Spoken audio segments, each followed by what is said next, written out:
For being in this first round of Poetic license. You guys are triple plus awesome. I know, back in the day, this is how we advertise things when we're at open mics. But thank you guys so very much. In the second round of Poetic license, I was going to share with you guys some poetry from the second literary magazine I edit. You hear me talking, yay, it's the anniversary issue of CC&D magazine. And it's like I seem to put no regard into the other one. It sounds that way. I think, Lorna, the first thing that you had published was in Down in the Dirt magazine versus CC&D. I can't remember, but I think everybody and their brother loves the name Down in the Dirt. It used to be a supplement section to CC&D magazine, and it doesn't have sections of poetry or prose. I just put stuff in the order that it comes in, and everybody seems to love it. And I hope you guys too. I think you do too. I think a lot of people appreciate this one. This is a brand new issue that was released yesterday. It's titled Finding Refuge. Finding Refuge. Title's named after something that's accepted within the issue. And so I was going to find 3 poems in the very, very back that are actually from a past performance art show of mine. I might as well show you the interior because it might be I can find them on a screen to be able to show you. There was a show that I did in Chicago before I ran an open mic at the place, and it was called Dreams. And I did a bunch of Dreams poems, and not only did I have things on a screen of things going on, but I set up a camera filming me and putting it on a TV screen. And afterward, the guy that ran the open mic that I took it over from, he's like, you know, you were sitting right there, but I couldn't help but stare at the screen. So maybe this, Zoom world is where we're all staring at screens is what it all comes down to anyway. But these were 3 Dreams poems that were done in this, and I will try to show you actual shots with a bit more color than what's in here. This first one is titled Realistic Dreams. I had a dream the other night. My dreams are different from other people's dreams. Other people's dreams aren't realistic, but mine always are. They stay with you longer that way. They make you think they really happened. Recently, I had a dream that someone wanted to hurt me. They wanted to hurt me, and they followed me and appeared in the same town as me. And one day I was standing at a street corner, and they were just standing there, talking to someone else on the other side of the street. I panicked, and I turned around and started running, ran down the block, dropped whatever was in my hands off at my house, and then I just kept running. I don't know how far I ran, or where I was running to. All I can remember is who I was running from. Realistic Dreams poem, and I may as well show you on a screen. The shot that was going up onto a screen is an inverted shot of somebody pointing a gun to my head. It was done for something else, and I'm like, this seems like a fitting thing from Realistic Dreams. But the other 2, and these are all dreams, they're all related dreams. This one is titled, He Told Me His Dreams 5. There's a whole series of them. You're all hearing one of them. He told me his dreams 5. They were trying to kill me again. Why am I always running away from them? They had guns. They had pistols, machine guns, as they always do. And I only had my feet to keep me away and save me. I could feel the bullets riddling my body. Who are they? Why do I always have to run away, even in my own dreams? Who am I running from?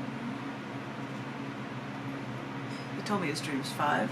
Yeah, that's a shot for me in the middle of the show. Every once in a while I get to look at the screen while I was doing a reading. I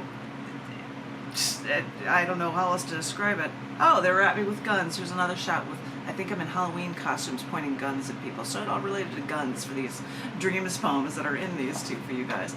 But the last one, as I flip the page in my book, is, oh, this one's a fun one. It's titled The Dream. And there's a bunch of little photos throughout.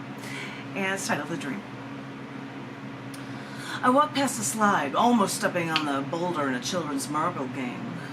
As I stopped at the swing set, I heard 2 girls talking. Slap bracelets, plastic purses, bows in their hair. The blue-eyed blonde said to the brown-eyed brunette, "If you dream that you die, you will." Those brown eyes exploded with fear. As I walked away, I stopped and leaned against the jungle gym. The memories bombarded me. Why did I have that dream? Why did I stop myself? Why didn't I die? It was 4 years ago. I was walking in a field where the brown weeds stood a foot tall, almost entirely covering the wretched, abandoned train tracks. The pollution-gray sky occasionally hurled its anger at the ground, making rippling waves in the dead grass and straw. I never asked why I was there. Holding my denim jacket closed with one hand, I put my left hand into the coat pocket and felt the cold steel in my hands and pulled the .22 caliber pistol out into the light. The polished silver-gray barrel reflected my fingerprints. I never asked why I was there. I stopped walking, switched off the safety, turned the gun toward my stomach, wrapped my fingers around the trigger, pressed my eyes shut, and fired twice. But I opened my eyes and stared at the waving weeds as I felt the heat and the force radiate through me. As I stood there, I began to hunch over, and all my senses slowed down. The weeds moved slowly, and as I started to walk, my steps became shorter, yet longer to take. Feeling dizzy, I couldn't even think. But I knew it should hurt, and I waited for the pain, but I just wasn't dying fast enough. So I tried to keep walking, but it felt like I was falling. And I turned the revolver to my stomach again and fired. I felt the jolt. I felt the force. I felt the heat. But it just wasn't working. I just wasn't dying. So I moved the gun to the side of my head. One shot rang out. One shot rang out. My ears were ringing slowly, but violently. Why wasn't I dying? I shot at the temple again, and once more, walking slowly, now used to the heat and only feeling tired. Then a voice inside my head told me to stop this dream and wake up. Beads of sweat dripped down from my temples. I tasted them to make sure it wasn't blood. I pushed myself away from the jungle gym as I watched those girls on that swing set. The brunette stared at that blonde in innocent amazement. They're all just lies. I turned around and walked away, kicking the dead grass.